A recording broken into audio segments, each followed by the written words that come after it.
Bienvenue dans cette vidéo qui sera un peu plus légère que d'habitude. Événements mondiaux oblige, il va falloir trouver un petit peu de répit dans ce monde où le trouble est à nos portes. Dans cette vidéo, nous allons parler de mes anecdotes de séduction, drague, dating un petit peu, et tout simplement pour rire ensemble notamment, et pour que vous appreniez de mes expériences aussi. On va surtout beaucoup rire probablement, même si certaines expériences étaient terriblement cringe et gênantes, mais au moins, voire même injurieuses, j'avoue. Mais qui vont effectivement vous permettre d'avoir une petite pause dans l'actualité. Donc aujourd'hui, on va débuter avec des anecdotes personnelles. J'en ai suffisamment pour écrire un livre presque, d'au moins 300 pages. Je déconne, seulement 150. Quoique... Bref... mais qui vont vous aider effectivement à apprendre par mes expériences. À défaut d'avoir été agréables à vivre, au moins elles vous feront rire, elles me feront rire aussi beaucoup.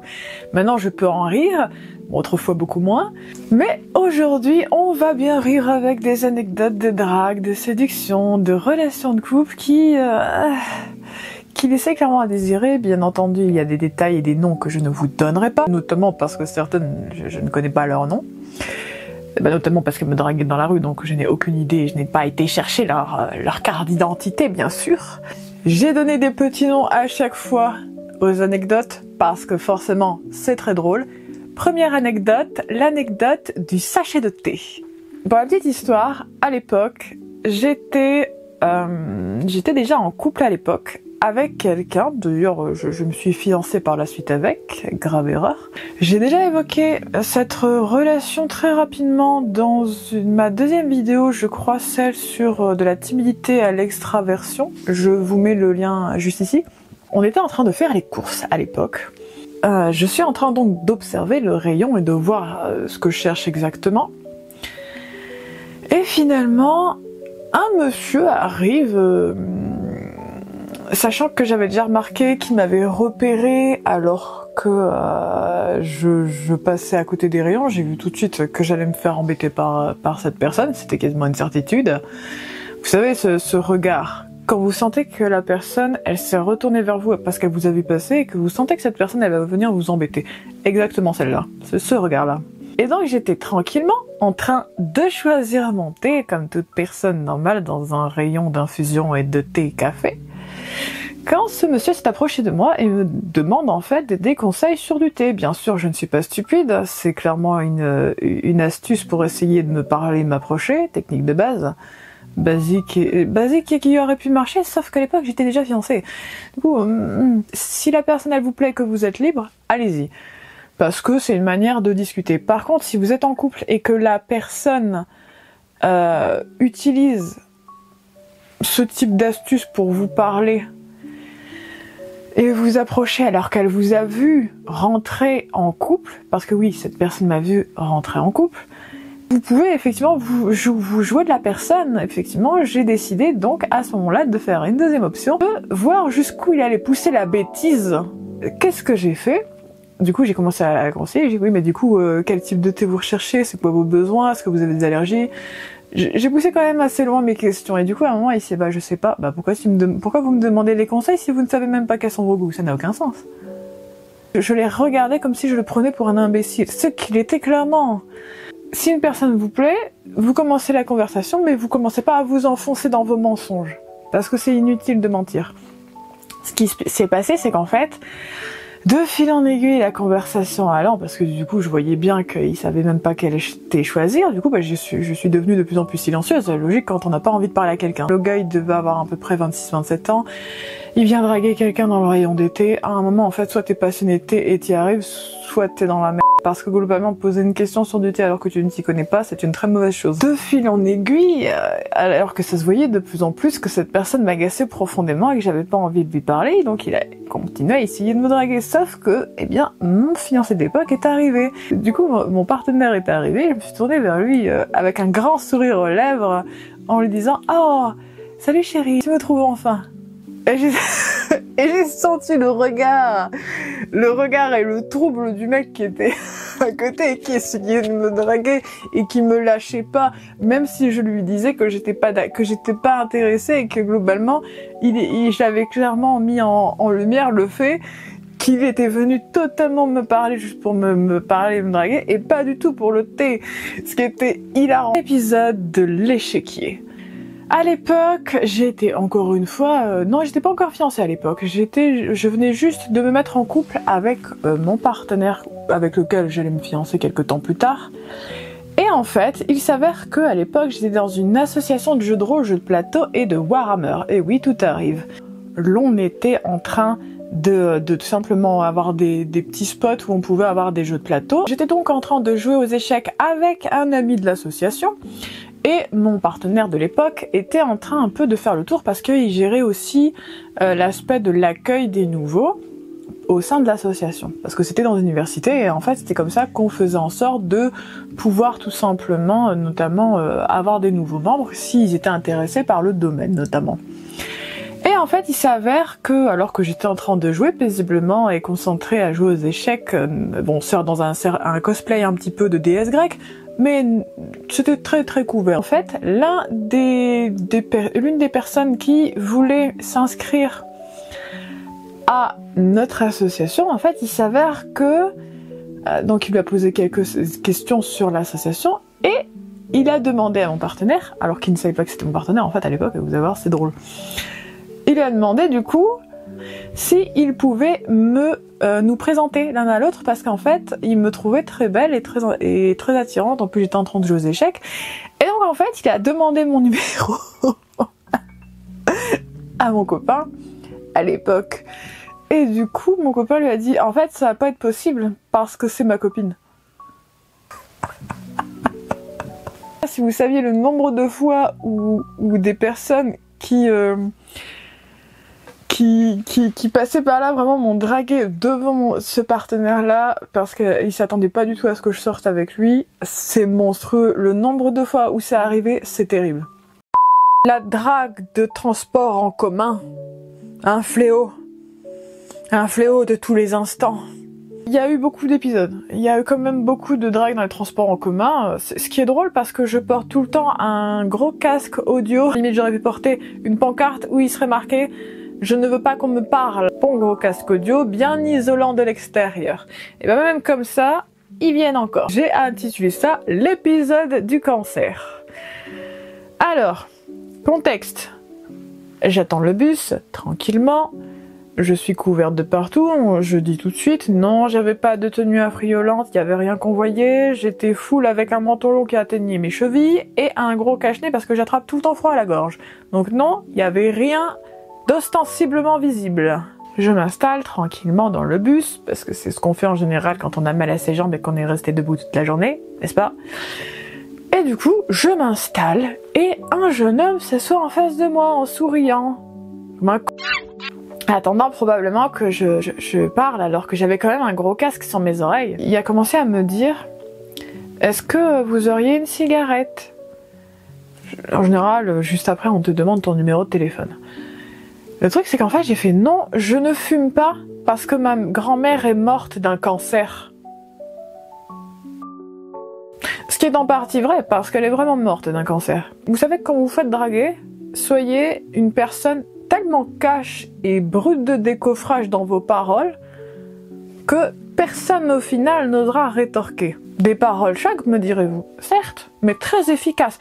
Parce que qu'est-ce que vous voulez rétorquer qui soit d'un peu près séducteur juste après que quelqu'un vous ait parlé d'un cancer? absolument rien, vous me direz. D'ailleurs, c'est vrai parce que ma grand-mère est vraiment morte d'un cancer généralisé, cependant. Pas parce que la cigarette, mais tu me diras, généralement, quand t'as des personnes qui ont été atteintes de cancer, généralement, t'as tendance à faire attention, notamment à la cigarette et à l'alcool, des choses comme ça. Vraiment, soyez choc. Plus vous allez être brut et direct dans vos propos, et laissez peu de place à la conversation, et moins les gens voudront vous parler. Et du coup, c'est comme ça que le gars m'a laissé. Le seul moment où vous pouvez déranger quelqu'un qui a des écouteurs sur ses oreilles en train d'écouter sa musique à fond, c'est quand vous connaissez la personne. Si vous ne la connaissez pas, n'allez pas lui parler. Parce que c'est un signe évident. Les écouteurs, c'est un signe universel qu'on ne veut pas être dérangé. Donc à moins que vous connaissiez la personne et qu'elle vous a pas vu, etc., c'est le seul cadre où vous pourrez lui parler. Si vous ne connaissez pas la personne, n'allez pas la déranger. C'était un premier message de la part du mec qui m'envoyait des messages à la fois du love bombing et en même temps terrifiant. J'ai vu ces messages genre au bout de 2-3 heures je crois, sachant qu'il m'avait envoyé 2 messages et que je les avais pas encore lus. Le gars, je lui avais jamais parlé, ça faisait que quelques minutes que j'étais sur l'application, c'est pas une blague, vraiment 45 minutes. Et il m'a envoyé de mémoire un message disant: ah, bonjour, je vous trouve tellement belle, je sais que je suis l'homme de votre vie, j'ai envie d'être en couple avec toi, de faire des enfants, avoir une maison. Je sais que je suis l'homme qu'il te faut et que personne n'arrivera à te satisfaire comme moi. Je sais d'avance que tu es vraiment la femme parfaite pour moi. Le gars, je lui avais jamais parlé, il a lu juste une biographie qui autorisait maximum 500 caractères. Il y avait même pas une description complète de qui j'étais, il m'avait jamais parlé, il a jamais entendu le son de ma voix, mais sinon j'étais la femme de sa vie et il était parfait pour moi. C'est quoi ça? C'est quoi ce délire? C'est vraiment un mélange de love bombing et de comportement border. Et sincèrement, heureusement qu'on ne peut pas mettre les adresses dessus parce que c'est terrifiant. Vous imaginez le niveau à quel point c'est des comportements dangereux. C'est non seulement dangereux, mais en plus c'est terrifiant. À un moment, faut cesser. Quand j'ai lu le message, j'ai eu peur et en même temps j'ai ri tellement. C'était des émotions contradictoires qui se rencontraient dans mon esprit face à l'absurdité et à quel point c'était grotesque de recevoir un message pareil de la part de quelqu'un que j'avais jamais vu et qui venait de me voir depuis quoi?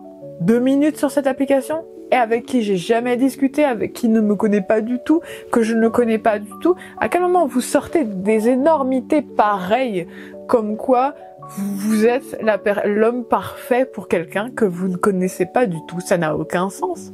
Complètement fou. C'est un exemple parmi d'autres. Il y a eu d'autres exemples, je vous rassure, et je vous garde un exemple d'un love bombing, le dernier qui m'est arrivé, je vous le garde vers la fin, vous allez voir, c'est particulier.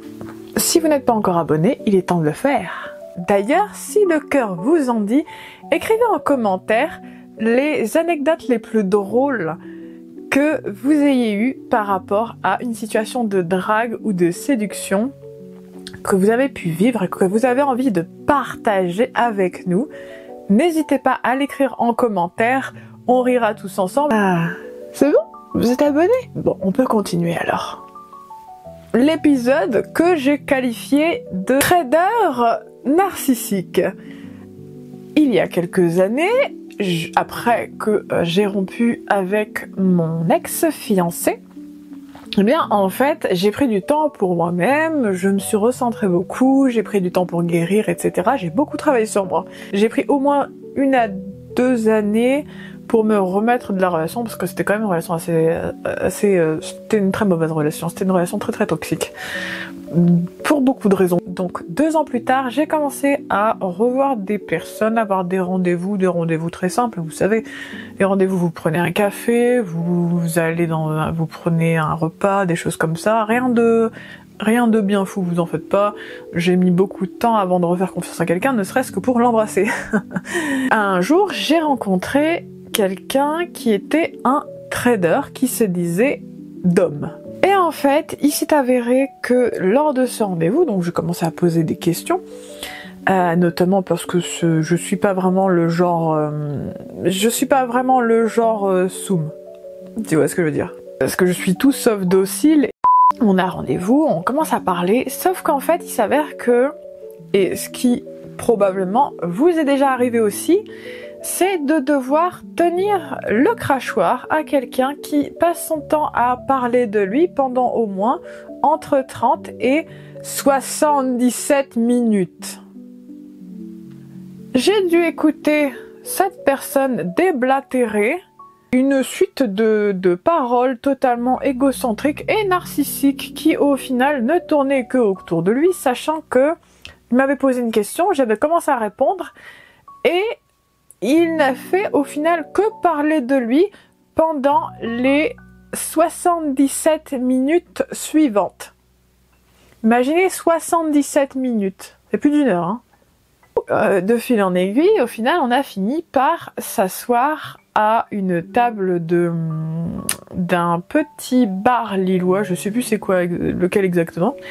Et en fait, j'étais très silencieuse. Oui, parce que ça faisait quand même 80 minutes qu'il parlait tout seul. Il partait quand même du principe où les pauvres étaient des fainéants qui, s'ils finissaient SDF, l'avaient mérité. Imaginez, déjà quand il m'a lâché cette dinguerie, j'étais déjà à ça de commencer à laisser mon caractère sanguin ressortir. Juste avec ce qu'il venait de dire sur les SDF. Juste ça, ça m'avait énervé. Et de fil en aiguille, il dit oui, tu sais, j'ai mon brevet de navigation, je fais de la chasse, je vais en Suisse et j'ai des propriétés là, vraiment faire de l'étalage purement égocentrique et terriblement narcissique. Vraiment, c'était une suite d'étalages. À aucun moment, je ne l'ai entendu parler de ce qu'il était. Et en plus, il a osé utiliser l'un des trucs qui m'énerve à tous les coups. Il a osé utiliser la formulation probablement la plus énervante et le plus gros red flag. Il a osé dire « moi je, moi ». C'est-à-dire « moi je, moi tu sais ». Dites-vous, j'ai dû faire appel à Dieu lui-même pour ne pas m'énerver, tellement ce qu'il me disait était une suite de propos méprisants. C'était quelqu'un d'extrêmement méprisant qui était en train de me montrer le pire visage qui soit. C'était à la fois un capitaliste méprisant des classes moyennes et des classes basses, voire très basses. Imaginez quand même quelqu'un qui est tellement méprisant de ceux qui ne sont pas les plus riches.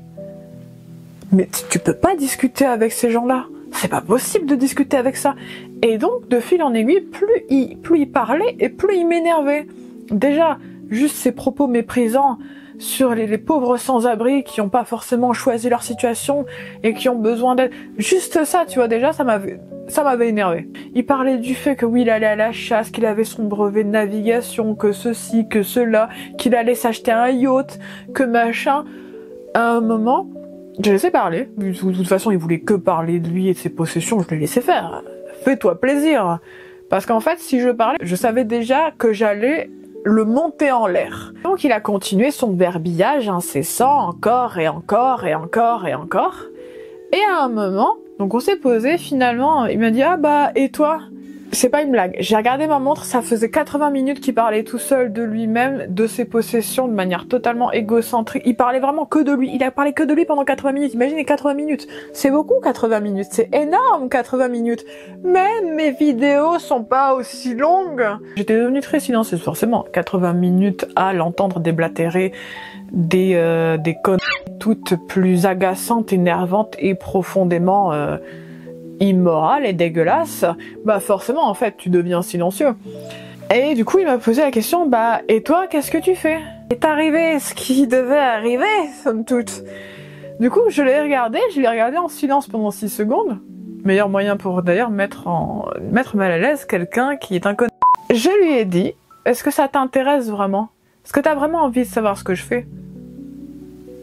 Et du coup il m'a regardé bizarrement, en mode comment ça?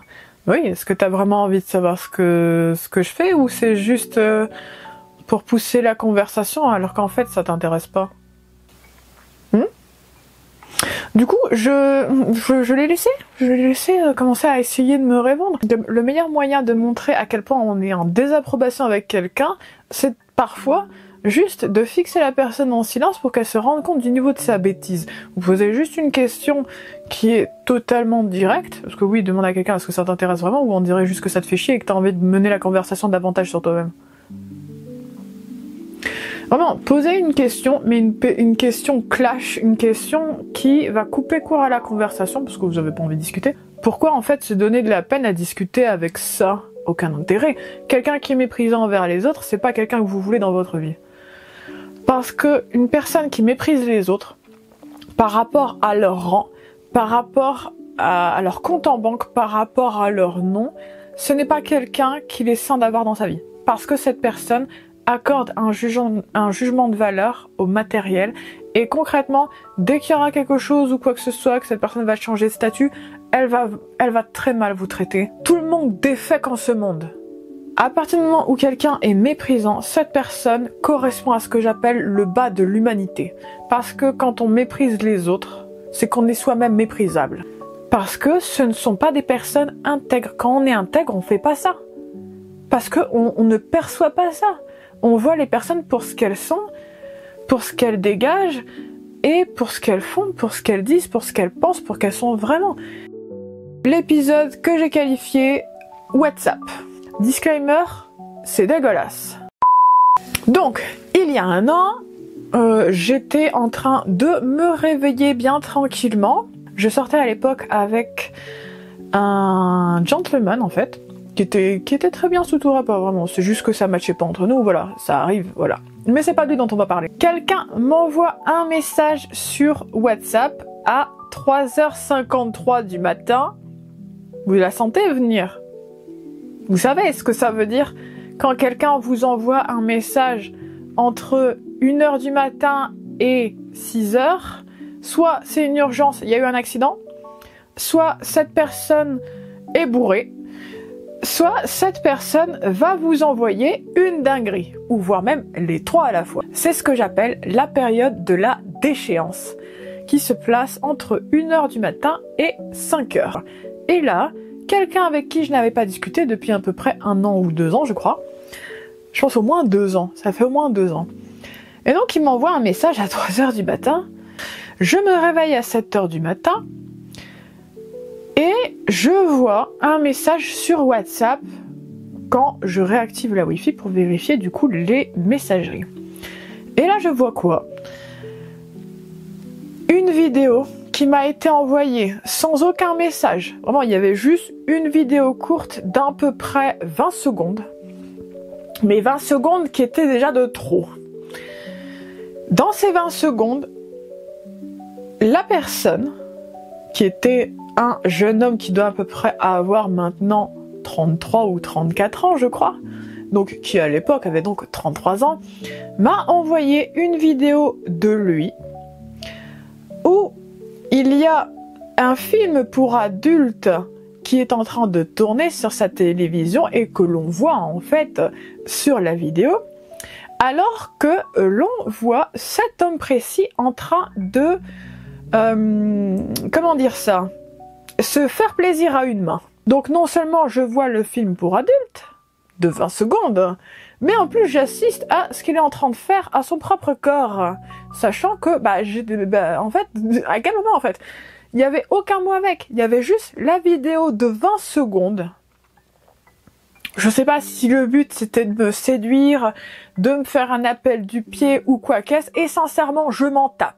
Donc ce qui s'est passé, c'est que ni une ni deux, forcément, une latine qui se réveille avec un message de ce type aussi immonde soit-il, sorti de nulle part, après 2 ans où on ne s'est pas parlé, forcément ni une ni deux, je lui réponds sans même dire bonjour, parce que la politesse est partie, hein. À partir du moment où tu m'envoies des choses comme ça, la politesse elle n'existe plus. Et où je lui disais non seulement pour qui il se prenait pour se permettre de m'envoyer un tel message, mais qu'en plus je n'avais certainement pas envie ni de voir ça, ce qui était totalement ennuyeux, et que s'il s'ennuyait, il n'avait qu'à jouer tout seul. Il était hors de question qu'il me manque de respect. bah je l'ai bloqué tout simplement, sans aucune pitié. Si vous avez quelqu'un qui vous envoie des images, des photos, des propos non sollicités, totalement dégueulasses, des propos immondes, alors qu'à la base, vous avez rien demandé, la personne vous la connaissez pas, vous avez pas en fait ce type de rapport avec la personne, mais bloqué à vue. Ne vous ennuyez pas. À partir du moment où une quelconque personne, ça peut être qui veut, il y a pas de négociation, il y a pas de ouais mais peut-être qu'il s'est trompé. Non. Vous bloquez. Quelqu'un qui vous manque de respect, c'est quelqu'un qu'on ne veut pas. Ça correspond à peu près aux moustiques qui ont le chikungunya. Vous les virez. Il n'y a pas de oui mais machin. Non, le truc il est contaminé, c'est foutu. À partir du moment où une personne elle fait ça, c'est fini pour elle. C'est fini. Il y a plus de respect, il y a plus rien. Il y a pas de. Faut vraiment garder en tête qu'une personne qui vous manque de respect, c'est quelqu'un qui ne mérite pas, ne serait-ce que de pouvoir vous regarder. Déjà ça c'est déjà trop, parce que cette personne elle sait pas se tenir. Et à partir du moment où on sait pas se tenir, on va dans un coin et on réfléchit à ce qu'on est en train de faire dans sa vie. Ne donnez pas de chance à n'importe quoi et à n'importe qui. Une personne qui vous manque de respect, ne serait-ce qu'une seule fois. Une seule, ça suffit. Ne gardez pas ces personnes dans votre vie, ça va vous faire du mal. Vous bloquez à mort, parce que cette personne n'est pas quelqu'un de bien. Et peu importe ce que la personne peut vous dire, à partir du moment où une personne a fait ça, vous ne voulez pas cette personne dans votre vie. Parce qu'elle va aller de plus en plus loin. Sachez que ça, c'est les premières étapes avant que ça devienne de pire en pire. Parce que c'est une manière de tester vos limites, de gratter un petit peu du terrain et de voir jusqu'où ils peuvent aller dans les comportements tordus. Cette personne que nous appellerons Georges est en fait arrivée dans mes DM quand j'étais encore sur une application, je sais plus c'est laquelle exactement, et où en fait, au bout de 2 jours je crois, où on s'échangeait des messages, on parlait beaucoup philosophie, etc. Bref, parce que ça nous intéressait tous les deux, donc on en parlait. Et en fait, de fil en aiguille, 2e jour, et attention, là, je mets un... Voilà, faites très attention pour ça. Il m'a dit au bout de 2 jours, je t'aime. Dire à quelqu'un je t'aime au bout de 2 jours sans que vous l'ayez rencontré, on appelle ça du love bombing. Parce qu'une personne qui vous dit je t'aime si vite sans vraiment vous connaître alors que vous n'avez pas forcément passé beaucoup de temps ensemble, que vous n'avez même pas eu de premier rendez-vous, c'est dangereux. Alors oui, vous allez me dire oui mais c'est plaisant, c'est ceci, c'est tellement romantique. Non, c'est pas romantique, c'est tordu. Vous êtes même pas encore embrassés. Il y a vraiment eu rien, il y a eu que quelques messages. Et au bout de 2 jours, cette personne, elle vous dit je t'aime, que vous êtes l'amour de sa vie. Ouais, il m'a vraiment dit ça. T'es terrifiant. Vraiment, une personne qui vous dit je t'aime au bout de 2 jours, c'est quelqu'un à fuir. Fuyez, pauvre fou. Parce que sincèrement, c'est la chose la plus terrifiante qui soit. Le gars, il me parlait déjà de partir en voyage, d'habiter ensemble, de me présenter à sa famille, où il y avait une espèce de drama étrange. Au bout de 2 jours, tu dis pas je t'aime. Alors, il y a des personnes, on a tous notre rythme, j'entends bien. Mais tu mettras jamais 2 jours. 2 jours 2 jours, bordel. Tu ne peux pas dire je t'aime en 2 jours, c'est pas possible, faut être complètement fou pour ça. Parce que on a tous un rythme différent, et j'entends bien, mais 2 jours, 2. Parce que aimer quelqu'un et tomber amoureux, c'est très différent. Tu peux dire que t'es tombé amoureux de la personne, parce que machin, mais aimer quelqu'un, dire je t'aime à quelqu'un, il faut quand même respecter ses mots. Parce que dire je t'aime à quelqu'un, ça implique plus que juste de l'attirance. Aimer et être amoureux, c'est 2 choses différentes. T'es amoureux au début et tu aimes par la suite, mais tu peux pas dire je t'aime à quelqu'un en 2 jours. Non seulement c'est terrifiant, mais en plus c'est comme montrer de la dépendance affective. D'ailleurs j'ai creusé un petit peu la chose, parce que je vais poser forcément la question. Et donc il m'a dit oui c'est vrai, j'ai une tendance à la dépendance affective, mais t'en fais pas machin, tu seras mon oxygène. Je pense que j'ai jamais été aussi terrifiée de ma vie. J'ai eu affaire à des choses terrifiantes dans ma vie.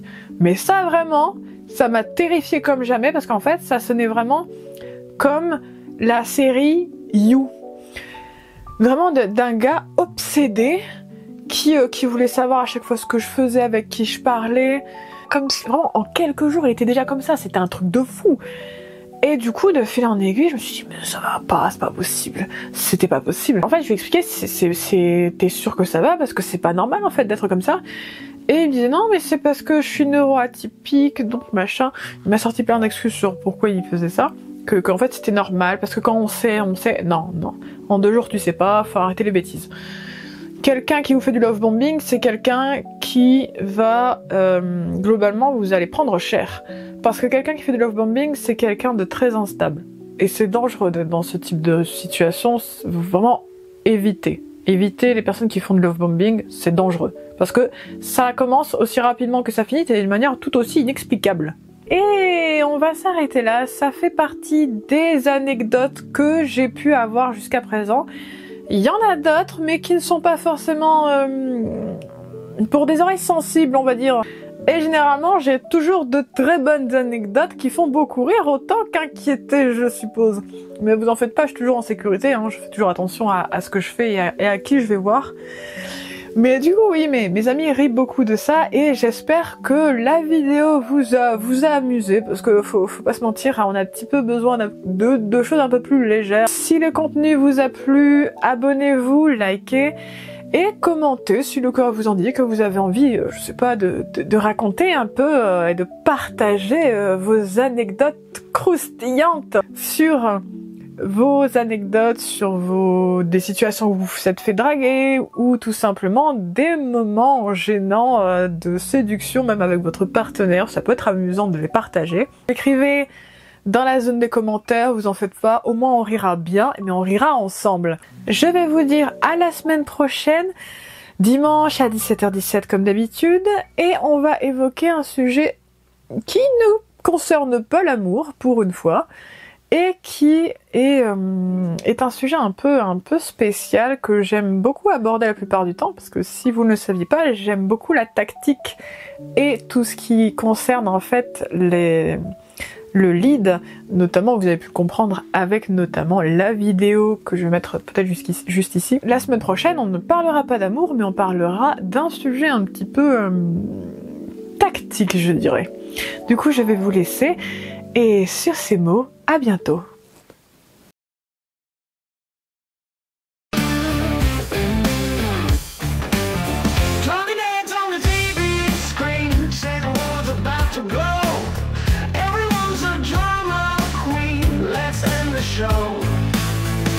Press the button.